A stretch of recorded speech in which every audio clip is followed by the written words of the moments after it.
దేవుడు ఏం చేస్తాడయ్యా అని రాయబడింది అంటే మనలో ఉన్న పేదరికాన్ని తీసివేస్తాడట.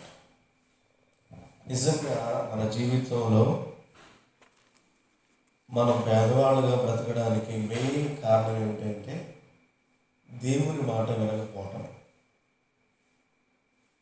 దేవుడు స్పష్టంగా చెబుతున్న మాట, నేను నీకు ఆజ్ఞాపించుతున్న ఈ ఆజ్ఞలన్నిటిని అనుసరించి నడుచుకుంటకు ఈ దేవుడని యెహోవా మాటను జాగ్రత్తగా వినేలా మీలో బీదలు ఉండనే ఉన్నారు.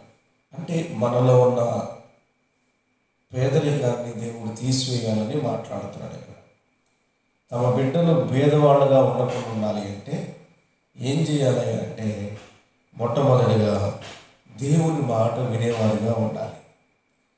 దేవుని మాట వినే వ్యక్తిని దేవుడు ఏం చేస్తాడంటే పేదరికంలో నుండి విడిపించి ఒక ఆశీర్వాదకరమైన వ్యక్తిగా మారుస్తాడట. అందుకని అక్కడ దేవుడు ఏం మాట చెప్పాడు అంటే దేవుని మాట వినాలి. దేవుని మాట అంటే పేదరికాన్ని తీసివేస్తాడన్నాడు. ఏం మాట వినాలి అంటే 9వ వచనంలో అక్కడే విడుదల సంవత్సరమైన 7వ సంవత్సరము సమీపమైనదని చెడ్డ తలంపు అది ఇది మెయిన్ కారణం. ఇది ఈ విషయంలో కనుక దేవుని బిడ్డను జాగ్రత్త పడగలిగితే, దేవుడు చెబుతున్న విషయంలో ఒక విషయం ఏంటంటే మన మనస్సులోనంట ఏది పుట్టుకోకుండా చూడాలంట, చెడ్డ తలంపులు పట్టకుండా చూసుకోవాలంట. ఈ మాట చాలా విలువైనది, చాలా శ్రేష్టమైనది. ఎందుకయ్యా అంటే మనలో పేదరికాన్ని దేవుడు తీసివేయాలని దేవుడు మట్టికి ఆలోచన కలిగి ఉన్నాడు. దేవుడైతే పేదరిక తత్వాన్ని తీసివేయాలని ఉన్నాడు. కానీ ఇంకా పేదలు ఎందుకు ఉంటున్నారయ్యా అంటే కొన్ని విషయాలే కాదు, కానీ ఒక్క విషయాన్ని మనం నేర్చుకోగలిగితే మనస్సులో ఏది ముట్టకుండా చూసుకోవాలంట, ఇది చాలా ప్రాముఖ్యమైనదండి. చెడ్డ తలంపు అనేది చాలా భయంకరమైంది. అందుకనే మనం గమనించండి, యేసేపు జీవితంలో పేదవాడు యేసేపు, దరిద్రుడు ఏమీ లేదు. ఇంట్లో బానిసగా పని చేసుకుని ఆ ఇంట్లో పని చేస్తే తిండి, లేకపోతే అతనికి ఏమీ లేదు.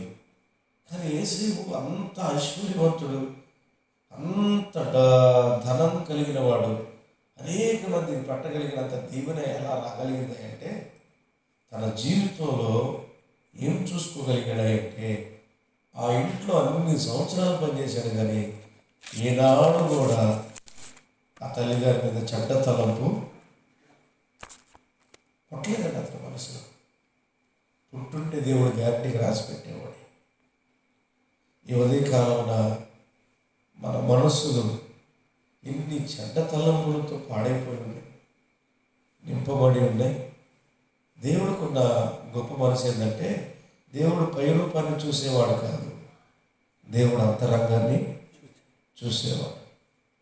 ఈ వ్యక్తి అయితే తన అంతరంగాన్ని బాగు చేసుకుంటాడో, ఈ వ్యక్తి అయితే తన అంతరంగాన్ని పరిశుద్ధంగా ఉంచుకుంటాడో, ఈ వ్యక్తి అయితే తన మనసులోనికి చెడ్డ తలంపు రాకుండా జాగ్రత్త పడతాడో, అతని మనసు మీద దేవుడు చూసినప్పుడు అతని మీద దేవుడు దృష్టి పెట్టి తన జీవితంలో ఉన్న పేదరికాన్ని తీసివేయడానికి ప్రభు సిద్ధంగా ఉన్నాడు. కనుక ఈ ఉదయకాలంలో మనం నేర్చుకుంటున్న పాఠం ఏంటంటే దేవుడు చెప్పిన మాట జాగ్రత్తగా వినాలి. ఏందయ్యా ప్రభు చెప్పేదంటే మనస్సులో చెడ్డ తలంపు రాకుండా, ఈ ప్రతిష్టత ఎప్పుడైతే మనలో వస్తుందో దేవుడి కనుదృష్టి ఆ వ్యక్తి మీద స్పెషల్గా ఉంటుంది. ఆ వ్యక్తి విషయంలో దేవుడు చాలా ఆనందిస్తాడు, అతన్ని హెచ్చిస్తాడు, అతనిలో ఉన్న పేదరికాన్ని నిర్మూలపరుస్తాడు, ఒక ఐశ్వర్యవంతుడిగా మారుస్తాడు. కానీ దేవుడు ఐశ్వర్యం కోసం మనుషులు ఏం చేస్తున్నారంటే సామెతలు 10:20 ఉన్నట్టుకుంటారు మాట. సామెతల గ్రంథము అధ్యాయము 22వ వచనం. యెహోవా ఆశీర్వాదము ఐశ్వర్యమిచ్చును, నరుల కష్టము చేత ఆ ఆశీర్వాదము ఎక్కువ కాదు అని రాయబడింది. నరులు ఎంత కష్టపడినా కూడా ఐశ్వర్యముగా మారట్లేదంట. అదే దేవుడు కనుక వాళ్ళని ఆశీర్వదించడం ప్రారంభించబడితే ఐశ్వర్యం అంట, ధనం నిలబడిందంట మనకి. అందుకని మనం చేయాల్సిన భక్తి ఏమిటంటే దేవుని మాట శ్రద్ధగా విందాం. ఏమిటంటే మనస్సులు చెడ్డ తలంపులు, ఎవరి మీద మనకు చెడ్డ తలంపులు ఉండకూడదు, ఎవరి మీద చెడు తలంపులు ఉండకూడదు. ఎవరికైనా మన మీద ఉన్న అది ఏదైనా సరే, అది ఏ తలంపు అయినా సరే, చెడుగా ఎవరిని మనం ఆలోచించకూడదు, చెడుగా ఎవరిని మనం చూడకూడదు. ఎదుటివాడి గురించి మనం ఎప్పుడు మంచి కలిగి ఉండాలి తప్ప ఎదుటి వాడు స్త్రీ అయినా పురుషులైనా పెద్దలైనా ఎవరొస్తులైనా వాళ్ళ మీద చెడు అనేది మనకు ఉండకుండా చూసుకోగలిగితే దేవుడు జాగ్రత్తగా మన యొక్క పేదరికాన్ని తీసుకువేయాలనుకుంటున్నాడు. అలా ఈ లోకంలో బ్రతుకుదుము గాక. పరిశుద్ధాత్మ దేవుడు మనకు సహాయం చేయదు గాక. ప్రార్థన చేసుకుందాం. ప్రార్థిస్తుండగా అందరూ కూడా ఏకీభవించి ప్రార్థించాలి. ఈ జీవితంలో మార్చబడడానికి కారణం